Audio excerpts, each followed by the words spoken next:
What is going on, you guys? I'm back and I wanted to share with you one of my latest projects, and what we have here is an solar power generator that is based upon a custom-made 18650 lithium ion battery. It's a 500 watt-hour battery. It's made out of these individual NCR 18650 batteries. I've got 36 of those. It's configured in series parallel, so we have 12 of these in parallel and 3 of them in series. So in total it's 500 watt hours. This is the NCR 18650B is rated at 3400 milliamp hours. At 12.6 volts it's 40.8 amp hours approximately. Again, 500 watt hours. The package itself is very light, very portable. It's just under 8 pounds. It's 7.8 pounds to be exact. I made this out of, I guess what you would call an ammo box, a small sized one. It's watertight. All ports here are weatherproof. All the covers, front, the back, the side, everything, weatherproof. It's not going to be waterproof, it's going to be weatherproof, so light rain, it'll be resistant to that. What we have on the front here is 4 USB ports. So before I do any of that, this is the main switch here. This is a 30 amp switch. You have a 30 amp breaker in here, so that's the most you're going to be able to pull out of this pack. When I turn that on, you'll see the main display comes on. What this is here is a battery colorimeter. So what that means is it reads current. It's not reading just voltage, it's reading current, and it uses that to check the state of the battery. Not only does it tell you the state of the battery, but it tells you how much power you have coming out and how much power you have coming in. And it tells you time to depletion and time to full charge, depending on which way the current is going. The reason why I use that rather than a cheap voltage meter is because with the voltage meter, to tell the state of a battery is very inaccurate once you have it under load, because once you have it under load, the voltage sags, and then it'll be off by like 30-40% sometimes, depending on how heavy the load is, right? So it's kind of useless while in operation. With this here, what we're measuring is current in and out. So depending on how much actual current is going out, it tells you very accurately how many electrons basically left the battery, how many electrons come into the battery, and it's going to tell you how much runtime you're going to have left, and that's going to be a very accurate reading. Now onto the front of this, we have 4 USB charge ports here. So each of these is independently switched. The reason why I did that is to conserve battery. So if you're in a grid down situation, you're camping, you're on a job site, whatever it is, if you're running off a battery, it's probably because you have no other option, right? So that being said, you want to conserve as much battery as you have available, and you don't want to waste any of that. So a lot of the power packs I've seen out there in the market today, just by turning the thing on, you're probably consuming about 4 to 5 watts just having it on, doing absolutely nothing, just sitting there. What I want to show you here, when I turn that on, okay, just pay attention to, I don't know if you can see that on display, but you'll see that it uses no watts. It's using 0.013 amps, 0.013 amps to turn it on, okay? So, and really that all comes down to the solar charge controller that's inside here, that's being powered on when I turn it on, and this little LED indicator light. That's the only draw you have when it's powered on. Now if I want to turn something on because I want to use one of these ports, you'll see when I do that, I'll turn it on. You see once power starts being drawn from the thing, okay, so I'll turn on another one. So it's not enough, okay, there you go. So once it detects, the meter detects that there's power being drawn from it, it'll light up again. In case it's dark or whatever, you can see the status of what's going on. But that's a nice feature there. But you see, I can power them on independently. I have 4 ports here for USB.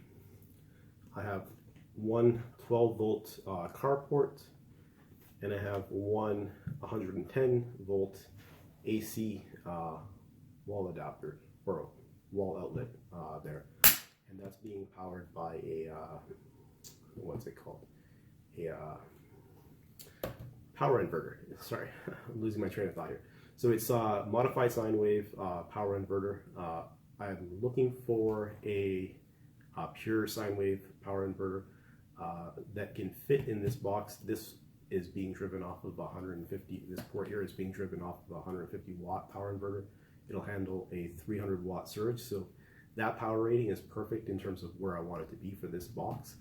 But in terms of getting something that's pure sine wave that fits in this box, that's proven to be a bit more challenging. Okay, so I'll show you what that looks like inside. But one other feature I wanted to show you, and that's one feature that I think is really lacking in most commercial devices out there, solar generators like the Yetis, the Goal Zero, the Anchor Powerhouse. There's a lot of devices out there that do similar functionality to what you see here, but they're lacking in one thing that I think is very important, and that's a DC to DC converter, and that's what you have here. So this is a DC to DC converter with an OLED display. It'll tell you voltage and current, and this is fully adjustable all the way down from just under 1 volt up to 30 volts, and it'll put out a maximum of 10 amps. You have two knobs here. This one will control your voltage, and this one will control your current limiting. So if you wanted to, and I'll explain to you why I think this is a necessary feature. Say you wanted to charge a laptop. Most devices today will use some sort of a wall wart adapter. And that means you're going into the wall and then you're coming into the device with some sort of a barrel plug of some sort, right? When you are trying to do that off grid with a battery solution like this, you're going to have to go from, so this battery is 12.6 volts fully charged. You're going to have to go from 12.6 volts, step it up to 110 volts AC. And just by doing that, you're going to have a conversion loss of about 30 to 40% just to bring it up to AC. Then back down into the power wall warts of the device. It brings it down to, I don't know, maybe 19 volts for DC for a laptop. And that's very wasteful, right? So you got 30 to 40% right off the top that's not being used for anything besides losses as heat and inefficiencies in your conversion. And you know, if you're battery powered, your remote, you want to conserve as much power as possible. So the most efficient way to do that is with a DC to DC converter. And this one that I'm using here, the name of the board escapes me, but it's about 98 to 99% efficient within this voltage range that I'm using here when driven from about 12 volts. Okay, so that's huge. You're saving literally 30 to 40% power loss just by introducing that DC to DC converter, and it's not very expensive. It should be in more devices. I really haven't seen anybody DIY anything yet that has one built into their kit. I haven't seen any commercial devices really that have one built into it. So yeah, I added it myself, and I think that makes it very versatile. Coming along to the back here, we have two ports. So this is the solar charge port. The rubber boot came off here, but that's the solar charge port. This is the DC charge port for the wall, and both will handle up to 10 amps because I'm using a solar charge controller internally to control that voltage. Okay, so let's show you that DC to DC converter. So we power it on. You see there's an OLED display. I've got two knobs here. One is for voltage control, the other one is for current limiting, as I mentioned previously. So if you get a little closer so you could probably see that screen, hopefully you can see that. If I turn this knob that way, you see the voltage is going down. Turn the knob the other way and the voltage goes up. And that is totally seamless, step up, step down conversion with no gaps in between of coverage. Again, from 1 to 30 volts. And that is super useful in my opinion. Every device of this nature should have something like that. It only adds about 30 bucks to the cost of this build, but hugely beneficial. Okay, so let's power that off and let's have a look inside to see what's going on inside here. Okay, so what you have here, this is the board that powers the DC to DC conversion. That's the switch. These are, what I should have mentioned before is you have 3 output options for the DC to DC conversion. You have 2 barrel plugs here, again with the weather plugs on them, and then you have these banana plug adapters or connectors.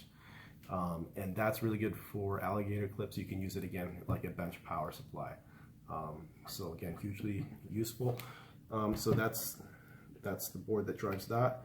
Here you have a 10 amp solar charge controller. This one is designed specifically for lithium ion batteries, so it has that voltage, proper voltage cutoff for overcharging and undercharging. You want it to stop at around like 2.9 volts or 3 volts as a minimum. Low voltage, high voltage no more than 12.6 volts when you have 3 cells in series, because that's 4.2 times 3 is 12.6. So anything above that and you're going to get into a situation where potentially you can cause a fire. And lithium batteries, you really have to treat them well. You have to understand what you're doing, because lithium ion batteries can get very dangerous very quickly if you don't know what you're doing. So you don't want to connect that to a standard car battery charger, because that's definitely going to overcharge it and cause some problems for you.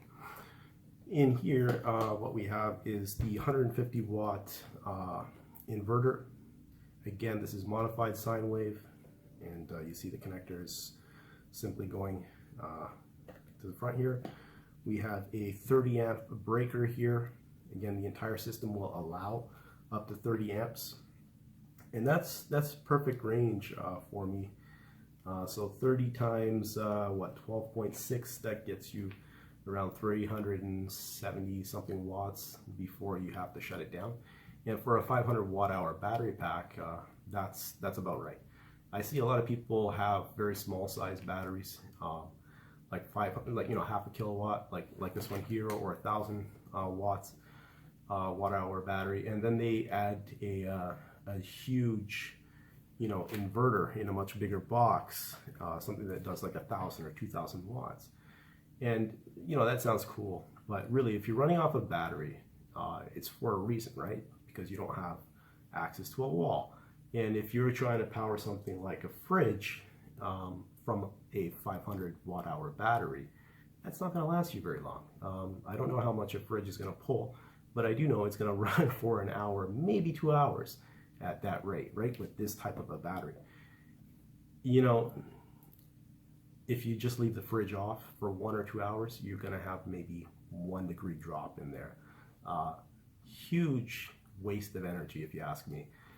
So my thinking is that you would use this as a power hub, and you would become a lot more efficient in what you're doing. So if the power's out, there's an ice storm or something, storm knocked out your power, you're in the dark, you want lights for the kids. Kids maybe want to watch a few cartoons or something on the tablet, charge up the tablet, charge up a couple flashlights, whatever it is, but you're being conservative, right? You're keeping things under 100 watts at a time. And even at a 100 watt draw, 500 watt hour battery in theory is going to give you about 5 hours. That's going to get you through any storm, unless you're in something a little bit more serious, in which case you want to be a little bit more conservative, right? So again, that's my line of thinking with something like this, but I think it's a good size battery for small emergencies, and that is a good size power inverter. So again, if anybody knows of a small pure sine wave inverter that would fit in a box like this, something about that size. This is about 2.5 inches wide by about 3 inches long. If you know of something that fits in that same footprint, please let me know in the comments. I'd very much appreciate that. I would like to upgrade this. I haven't had any problems with it yet. but you know, you want cleaner power. So modified sine wave is not the best way to go, but it's what I have for the moment. Okay. Here we have the BMS for the lithium ion battery. This is gonna it's gonna provide you with cell balancing. So it's gonna make sure that the cells are properly balanced. When you're charging it, it's going to make sure that each one doesn't go too far above 4.2 volts. It's going to make sure that each cell in the string of 3 is matched closely to 4.2 volts. If I'm ever in doubt of that, I have this here. I have an extra set of balance leads here. Okay, so let's bring that a little closer. So you can see my cells are pretty well balanced. They're not out of balance right now. So again, you can always verify that with this device, and I just leave that inside the box. But the BMS should take care of that for me. Okay, so with that said, let's close this up, and we'll start putting some load on it and show you what it can do. So I think what I'm going to start with is USB devices. So power's out. Most people want to charge their phones, so let's turn that on. So you have a 2.1 amp and a 1 amp port on each of these. Okay, so let's plug in a phone, and when I do that, well, it's already turned on, but whenever you pull a load from this, if the light is off on the display, the light is going to come back on to indicate that load is being drawn from it. And if it were dark, you could obviously see what's going on with the battery. So we're pulling current now. We're pulling 10 watts. Not sure if you can see that with the light on, but there's 10 watts being pulled to charge that battery. So that's it's doing the full 2 amps there at 5 volts. So 2 times 5 is 10 watts. You got my wife's phone here. Let's charge that.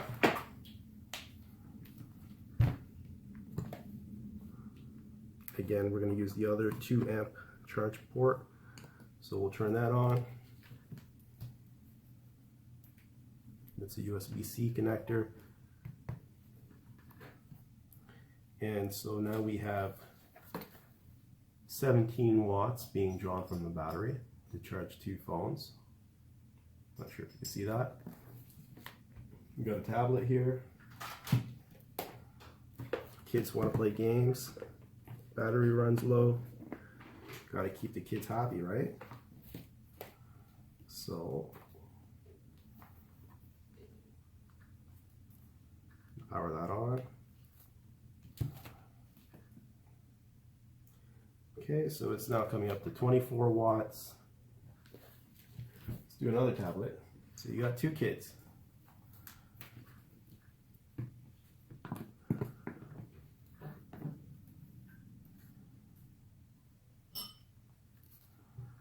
Okay.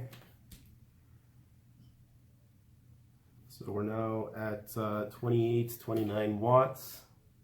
I'm not sure if you could see that. So that's off of the front panel. If you wanted to, if you had more devices, I can't see that you would, but maybe you do. You got the 12 volt car port. You can always buy an adapter that goes in there and adds 2 additional USB chargers. Okay, so let's use the AC output now. So that's live. I just turned that on. So you're out in the field. You got some sort of power tools.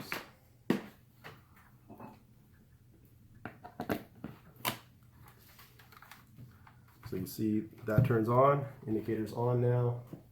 Got a 4 amp hour battery. Let's plug that in there, indicating that it's charging. That's a big load. So now we're pulling about 141 watts out of the battery pack. And what I want you to pay attention to as well is the current. So we started, I think, at about 40.7 or 40.8 amp hours. As we add load to that, at that current draw of about 140 watts, It's saying that we have about 4 hours and 17 minutes on that load of battery power left. Okay, so that's a really handy feature. Okay, so we're charging that. We're charging 4 devices. So you have a laptop. You want to charge your laptop. Well, you can't use that for it. You could. You can add a, an extender on there, but we want to use the DC to DC feature. So we have this here.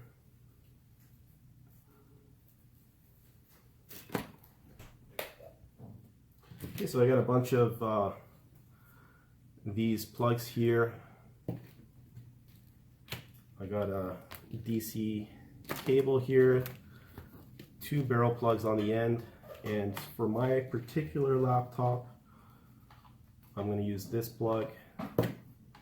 One end goes into there, other end goes into one of these ports. Let's turn that on, and my particular laptop needs 19 volts, so we'll turn that down to 19 volts.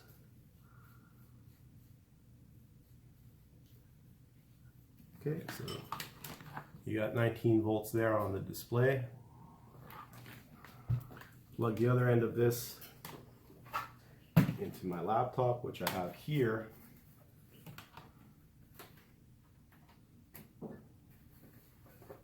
Lights come on, and you should see indicator showing that it's charging right there. Okay, and while that's going on, you can see here on the OLED display that it's dropped down to 18.5 volts at about 0.68 amps. Okay, and now our pulling a total of 79 watts from the battery pack. So obviously some of these devices have settled down in what they're drawing, but that's a real-time display of what's being pulled. So you can see I have 4 devices here, 5, a laptop, that's 6, a tremendous amount of power. At this rate, we got 6 hours of power left, 6.5 hours left of power at this rate. If this were a real emergency, the power was off, you're not going to be using this much power, but if you were, it's going to last you the entire day. So again, very useful, very handy. Most people should have something like this in their home, maybe not quite this size, but if you were to buy something like this in the marketplace today, so I think the Anker Power Core is probably the closest thing to this without the DC to DC converter. I think it has all the same ports as the 4 USB, the power port, and the AC at about 150 watts.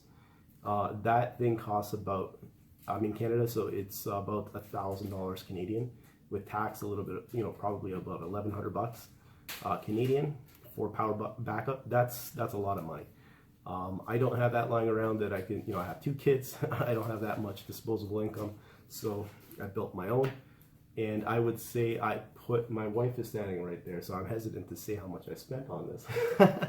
But I think in terms of the batteries, so let's do some math here. For the NCR 18650B batteries, I got them at about $5 a piece. There's 36 of them, so 5 times 36, it's $180. So let's just call it $200 shipped from Aliexpress to Canada. That came from China, obviously. They are genuine NCR 18650B cells. They're very good cells in terms of what you can buy out there in terms of money, dollars spent per watt hour. That's probably the most energy dense, cost effective battery that you can buy today. So definitely a good battery to use. Again, the battery costs about 200 bucks. The box itself, I think I paid about $7 for this box. This is a Flambeau case. I think it's I don't want to get this wrong, but I think this is a French company. It's Flambeau cases. I'll put a link in the description where I got this case. It's a really nice case. It's weatherproof. It has weatherproof seals on the inside of it. All these components here, very inexpensive. Again, pretty much everything I bought here came from Aliexpress. These are very inexpensive. I'll give you a full price breakdown of everything. But I think all in all, everything in, probably about $300 that I put into this. $300 versus $1,100, huge savings. Again, the other thing that you get by doing it yourself, if you know what you're doing, is that if anything fails on this thing, it's completely serviceable. If you buy an Anchor powerhouse, for example, and I'll just keep on using that one as an example. If you saw that thing, there's a couple reviews on Amazon where somebody's torn it apart to see what's inside of it, how it was built. That thing is not user serviceable at all, okay? Basically, if something fails in there, you better pray that your warranty is good. You send it in, they're going to take care of you. Anchor's a pretty good company, so they probably will take care of you, but if you buy something cheaper, maybe you're out $1,100. Yeah, so $1,100, a lot of money to lose if, you know, you left it out in the rain or something, kid knocked it over, you know, accidents happen, right? You build it yourself, you have an awesome project to do on the weekend, you know, it's rewarding to know that you built something that you're actually using, providing light to you and your family during an emergency. It's reliable, user serviceable, and you know, when you do things like this and you share it with others, obviously others can do the same thing too. So by all means, guys, use the parts list, copy this thing 100% exactly the way I did it, do your own thing, whatever it is, but YouTube is a fantastic community of people out here. I like to share my projects. I monetize my videos as well, so it's one way to kind of fund my projects and continue to share my ideas, and you know, those ads pay for part or all of these expenses over time, right? So by all means, guys, share what you built. Just be safe about what you do, okay? So if you are a beginner into electronics and you don't know the difference between series or parallel, do some reading, okay? Pick up a couple books. There is such a thing as a library, yes, I know. Probably haven't been to one in a while, but get some books, buy some books on Amazon, go online, read, and then read some more. And when you're done reading, read some damn more. There's not enough to be said about knowing what you're doing when you're dealing with electronics, particularly if you're going to dive into a project like this that uses lithium-ion batteries. Now, guys, this is half a kilowatt hour in like 7.8 pounds. This is incredibly energy dense. If you had to generate 500 watt hours of power, you would get a sense of what that actually means, right? So there's a tremendous amount of power packed in this little box. If you don't know what you're doing, leave it alone. You know, ask somebody to help you who does know what they're doing. But please educate yourselves, guys. Don't do it half-assed, because things can get very dangerous very quickly, particularly with lithium-ion cells. There's nothing wrong with them. It's just they're very energy dense, and when things go wrong, they go wrong very, very badly. With that being said, speaking of YouTube, I gotta tell you, I've been watching a lot of videos. There's a couple really good guys out here on YouTube that I've been following for quite some time. Jehu Garcia, one of them, he's amazing. He's been doing quite a few 18650 battery builds. He does stuff with cars. He does power walls. There's another guy, I think he's in the UK, HP Powerwall. Hope I'm saying that right. He's done a lot of Powerwall stuff. Again, 18650 cells. He uses harvested cells from dead laptop batteries. Who else? There's the Average Joe. Average Joe, he's doing some amazing stuff. Again, Powerwalls, and again, 18650 batteries. The thing I learned from all these guys is that you know, they're all kind of feeding off of each other. They're sharing what they've learned, and they're showing you how to do things safely. And one thing I didn't mention about this build, I'm not going to pull out the battery to show you what that looks like. It's already shrink wrapped and nicely packaged.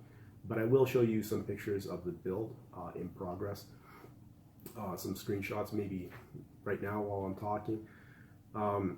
Each individual cell in this battery pack is individually fused. So what that means is that I'm limiting the amount of current that can be pulled from each individual cell. If there's ever a catastrophic failure of any one of those cells and it shorts out, if you are just, spot welding one cell to another cell or using thick gauge wire to connect the cells together, things are going to get very hot very fast. You have a small container like this in a confined space. That's just disastrous, right? What these guys have done, they've looked at what Tesla has done with his battery packs in the Roadster and the Tesla Model S.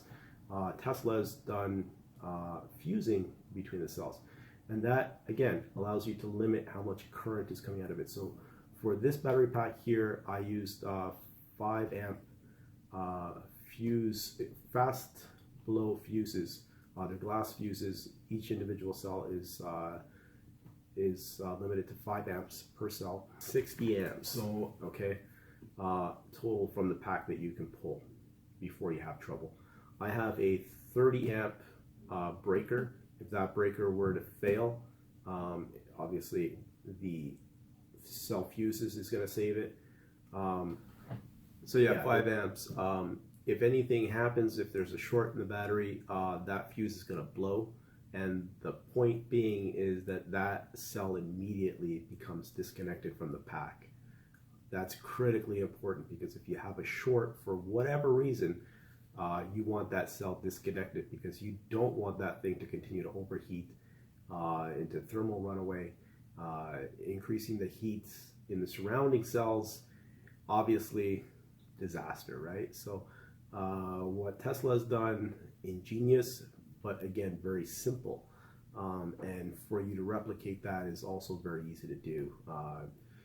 Guys like Jehu Garcia and HB Powerwall Average Joe, they use thin wire that they have tested that blows at a certain current limit that's acceptable for them, for their power draw needs. Average Joe, he's actually done some pretty extensive testing of different wires, the fast blow glass fuses that I'm using in this thing. So Average Joe, awesome work. Thank you so much for that. You saved me a ton of time and research with that.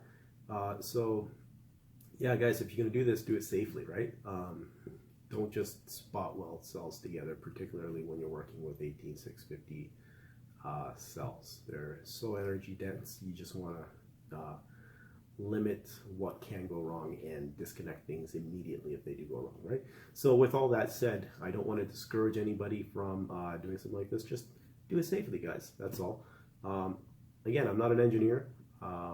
Those guys are not engineers either, but they've looked at what the real engineers out there like Tesla have done, and they've replicated that, right? You don't need to be an architect to build a house, but you can read a couple books or talk to people, learn things to build a shed or whatever it is, right? So we're not doing things quite as sophisticated as what Tesla's doing, but we're using some of those concepts and ideas and putting it into something else that works for us, a lot less complicated. And yeah, that's all there is to it, right? So whatever you guys learn, please by all means put it back on YouTube, share, keep that community knowledge going, because there's a lot of guys out there like myself who follow your work, and we want to give back, right? So this is my way of giving back. I hope you enjoy the project. In between takes, I don't know, like 30-40 minutes has gone by. Things are still connected. So I just wanted to show you that while all that was happening, so I think it's been about 40 minutes since the first take when I last showed you this screen. But what I wanted to point out is that we still have 39.1 amp hours at 12.6 volts, sorry, at 12.2 volts, and quite a bit of time left, and there's still 97% left on that battery, right? So this is finished charging. It was almost full anyway, but we still have the 4 devices going, right? So again, just to point out, this is going to last another 28 minutes at that draw, and it's currently still pulling 16 watts, right? So, sorry, not 28 minutes, 28 hours, 35 minutes. That's quite different. At 16 watts. Okay, so very accurate power meter tells you what's actually going on, right? So I hope you guys like this project. If you do, please like and subscribe. Share this video. By all means, leave your comments below. Any suggestions? Again, I'm looking for a pure sine wave inverter, something that is not much bigger than, you know, I guess a credit card. I know that's a big ask, right? Like a credit card sized inverter. I know. That's why I haven't found anything for this package yet. I've looked at some of those other form factors where they're longer, like a power bar. It has to be less than 5 inches long in order to fit in this particular case. But if you find something like that, please leave it in the comment section. I would greatly appreciate that. I do want to move to a pure sine wave inverter. It's just better to have cleaner power. But that being said, the modified sine wave inverter that I'm using here, although it's very inexpensive, I've had no problems at all charging power tools like this. I've had no problems at all with the power adapter for my laptop if I actually am going out via this port for my laptop. I've had no problems with LED lighting in my home. So I don't see any issues with it. The only place where I did see issues was with my soldering iron. I plugged that in and it does work, but I do hear some buzzing. So you'll probably see the same thing in fluorescent lighting as well. So again, it's better if you can use a pure sine wave inverter. It's just cleaner power. It's what the devices are designed to run on. But for this particular form factor, this is what I've got. Now, I can show you, I do have a pure sine wave inverter here.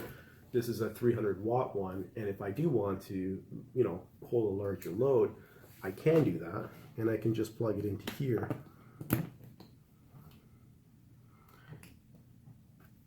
And where's the switch? Oh, should probably turn this on. Okay, so you see that turns on. And this is a bit of a loud one.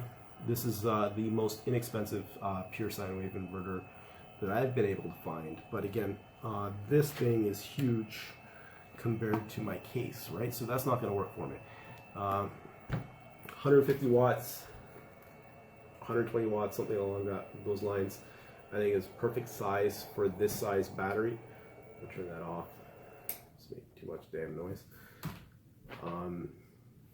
And it give you a tremendous amount of power for a long time, something that's reasonable, right? So about 100, 150 watt draw, maybe a peak of like 200 or 300 watts for a period of time. That's what you should be looking at pulling for a box this size at 500 watt hours, right? You shouldn't try to run your whole damn house off of something this size because that's ridiculous, right? And that's hugely wasteful. So my philosophy with power outages and this sort of thing is that this will be a hub, and I will use that to power devices, small loads over a long period of time, and it will last a long period of time. I'm just using lighting, LED lights at like, they average from 5 to 7 watts, I think, for most lights, and that's the equivalent of 40 to 60 watts incandescent.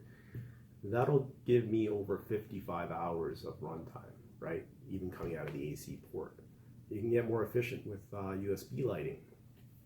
But again, choose your loads, and something like this will be more than enough for what you need, particularly if you're going camping or something like that where you don't have big appliances, right?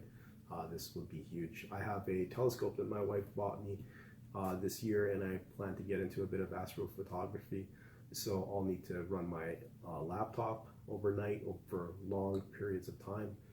This will do me just fine. It has a go-to mount, so that's a motorized mount. So that'll allow me to charge the battery on that thing or run it right off of this thing.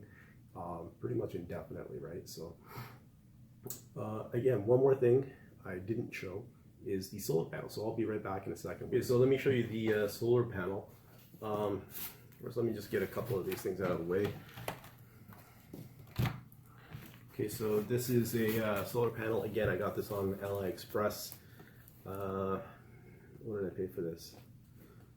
I want to say like 150 bucks. This is a 65 watt.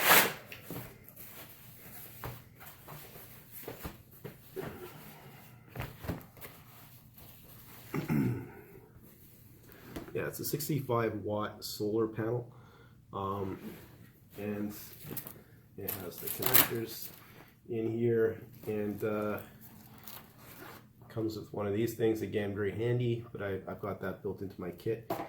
It also has a 12 volt output, which is what I need for this. Barrel connector, so I have the barrel connector input on this device, so I can charge it with that. At 65 watts, that's pretty decent amount of power in full sun, in one day worth of sun in the summertime. You could probably charge this from 0 to full in probably one day. Maybe not 0 to full, but you could probably get majority of the battery charged back up just with solar, right? On a nice sunny day. So perfect size form factor, about the same size as the case, right? Keep these two things together in the trunk of your car when you go camping, and you've got pretty much unlimited power at that point, right? So very useful, very handy thing to have. So with that said, I think I've covered everything. If you guys have any questions, want to make any suggestions, leave them in the comments. If you like this video, give it a thumbs up, subscribe, hit that little bell icon to get notifications when I put out new videos, and hopefully you guys like what I'm doing. Okay, so with that said, I'll catch you guys later with the next project. Thanks.